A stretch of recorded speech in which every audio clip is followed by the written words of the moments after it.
So hello guys, what's up? It's me again, si Mima Alicia nyo at nagbabalik muli para sa ating panibagong balitaktakan.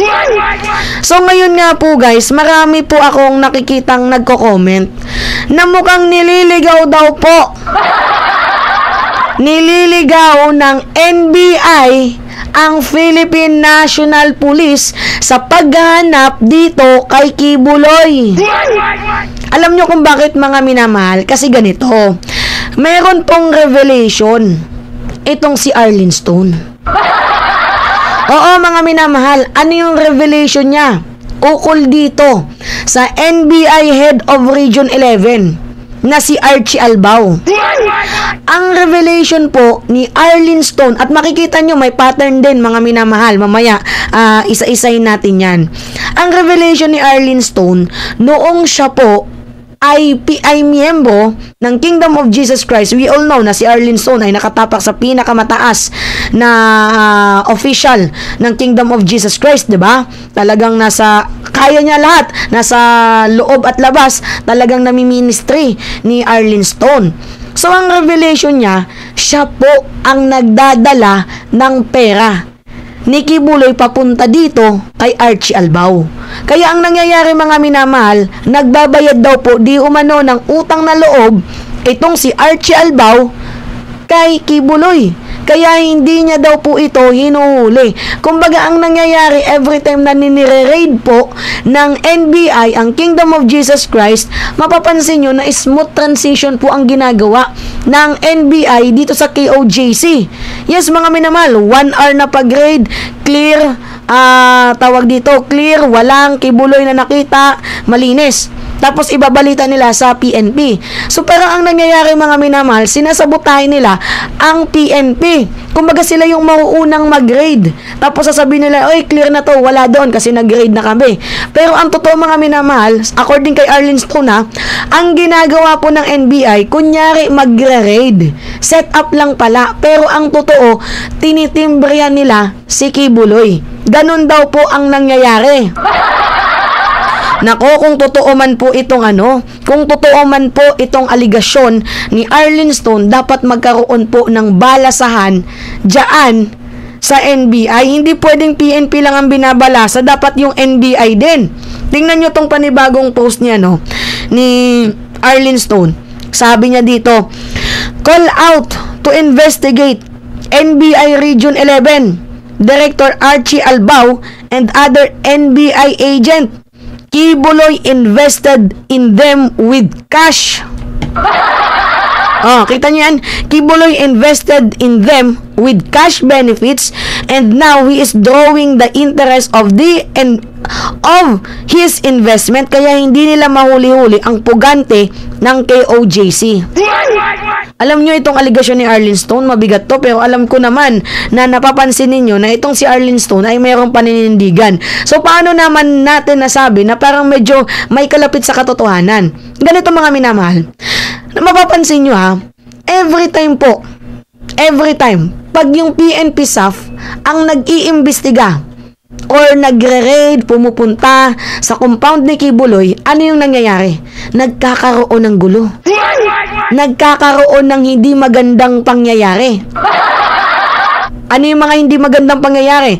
Merong nagkakasakitan, merong sugatan. Kasi yung KOJC kulto ni Kibuloy, galit na galit sa PNP SAF. 'Di ba? To the point na may dala na silang itak, may dalang pamalo, batuta, yung pang water cannon, yung alam nyo yun, yung kapag nagkakaroon ng sunog, 'di ba? May tubig. Yun yung dinadala nila, binubuhusan nila ng tubig. Yung PNP SAF kapag nire-raid ang compound ni Kibuloy. Pero pag ang NBI po ang nagre-raid sa compound ni Kibuloy, mapapansin nyo na tahimik. Welcome na welcome po ang NBI sa Kingdom of Jesus Christ. So ano po yung implikasyon nun? Ano po yung ibig sabihin nun? Ako'y nagtatanong lang totoo ba? Totoo ba Albao? Totoo ba NBI Head of Region 11 Archie Albao na ikaw daw po ay kaibigan ni Kibuloy at ni former President Duterte? Kung kaya't ang ginagawa mo, instead na hulihin mo ang ginagawa mo ay tinitimbrehan mo pa. Ang ginagawa mo ay kinukonsinti mo pa itong si Kibuloy. Grabe naman yun. Wag naman sanang ganun. 'Di ba? Public official ka eh. 'Di ba pinapahirapan mo yung gobyerno? 'Di ba? Wag ganun. Alam mong may mali yan. Ba't mo kailangang pagtakpan? Ba't mo kailangang linisin? Ba't mo kailangang itago? Ano ba? Sino ba yung nag-uutos sa'yo niyan para gawin yan? Kung totoo man, itong aligasyon ni Arlene Stone. Kasi alam nyo mga minamahal, isa po ito sa nakakalungkot na pangyayari dito sa sistema ng gobyerno. Kasi may mga tao na katulad ni Albao, kung totoo man itong aligasyon ni Arlene Stone, na walang prinsipyo sa bayan. Walang pakialam sa bayan as long as nakakapag-benefit sila. Yung interest lang nila ang iniisip nila. Bakit naman ganun? 'Di ba? Dapat sana yung PNP at NBI nagkakaroon yan ng coordination. Yung dalawang yan nagtutulungan. Bakit ang ginagawa ng NBI sinasabutahe ang PNP? 'Di ba? Huwag niyo sabutahe ng PNP. Dapat sana nagtutulungan pa kayo. 'Di ba mga minamahal, dapat sana sila pa mismo yung nagtutulungan. Kaso ano yung nangyayari? Sabotahe.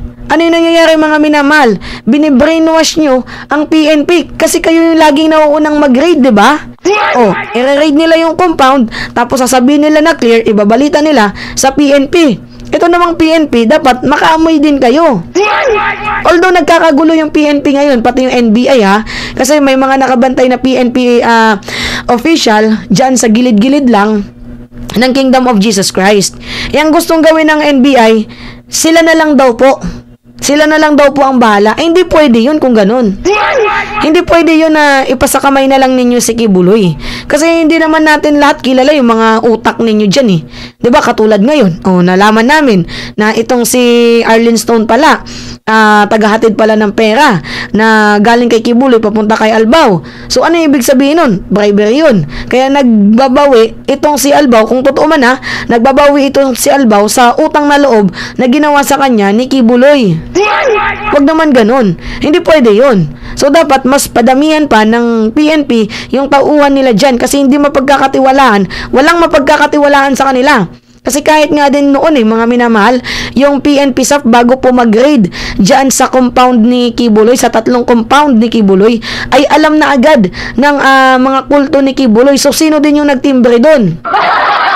So sa PNP may hudas pa dyan, iilan na lang. Dito sa NBI mukhang madami-dami pa. So kailangan, yun dapat mga minamahal, ang kailangang linisin. Yun dapat yung kailangan pagtuunan ng pansin.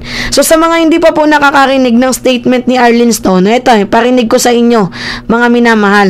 Pakinggan nyo to Nagtataka ako, ina-anunsyo ng PNP, pero bakit nauna yung NBI? Hindi ba? Do you know this person, Arlene? Sino itong gumawa? Sino ito nag-head sa NBI na parang pa-smile-smile pa sa kanya yung lawyer? Nung na-interview siya, nung lawyer ng KOJC, parang bata ko to, o kaibigan ko to. Kaya nga sir very confident sila na walang makikita, walang mahuhuli. Alam mo kung bakit sir? Yan si Archie Albao, tao yan. Yan ang head, Archie Albao. Yes, yan ang head ng Region 11 NBI. At isa yan sa mga tao na binigyan ko noong araw ng envelope full of money. Aray! Grabe! Kaya siguro kaya nila ginawa 'yon, no? Para maunahan nila yung PNP. No, para to tell the public that they are doing their job. Pero nakita naman, it's very obvious naman, 'di ba, sa video na pinakita kung ano, para silang namamasya lang doon eh. Ang laki-laki ng compound, ilan yun? 20 plus 25 or 23 NBI agents yung dala nila doon. At ano pa ang sabi ni Albao? Wala daw ilaw. Wala daw ilaw doon sa kingdom kung saan nagtatago si Kibuloy, kaya hindi nila nakita.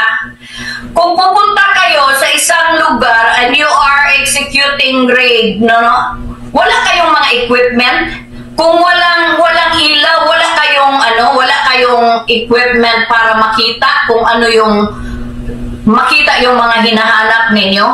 Very crucial. You were saying, nagbigay ka ng envelope dito kay Albao na NBI chief ng Davao Yes, Region? isa po yan na binibigyan ng Binibigyan? money Regularly under binibigyan? the table. Yes, ni Kibuloy, kapag tumatawag yan at pumupunta doon, may mga isa yan sa mga officials, mga officers natin na nakakatanggap ng money from Kibuloy. Very serious. At kaya, masyado revelation silang yan. kapatid. Magkano ang laman? Arlene, magkano ang laman? Hindi ko alam kung magkano ang laman kasi iba po yung nagbilang. No? Pero mga sa tansya mo, mga anong kapal? Mga 100? Siguro mga ano yan, sir.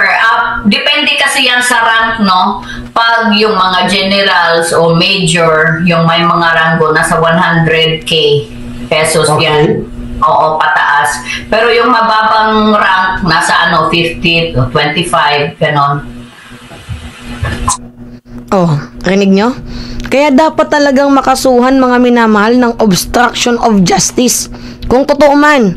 Or syempre diba, dapat idadaan pa din syempre sa sa tinatawag na rule of law and due process. Tawagin yung NBI director sa Senate.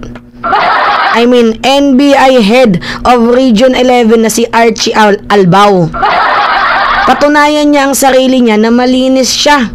Diba dahil kung makikitaan natin ng lapses or ng loophole, dapat ito'y managot din at kasuhan ng obstruction of justice. Kasi harboring of criminal yung ginagawa niya. Diba siya yung nagtatago ng isang pugante na pinaghahanap ng batas. Agree ba kayo sa akin mga minamahal na dapat ipatawag itong si Archie Albao? Kasi mga minamahal, paulit-ulit nilang sinasalsal, katulad nga nito, NBI Region 11, ito yung nasa balita ha, muling nagsilbi ng warrant of arrest, ngunit bigong mahuli si Apollo Kibuloy. Bakit naman ganito? Bakit lagi na lang bigo? Tapos, ang nakakapagtaka pa dito, every time na bumi-visit kayo, bakit ang babait ng KOJC sa inyo at napaka-welcoming ng mga lawyer ni Kibuloy sa inyo? Bakit naman ganun?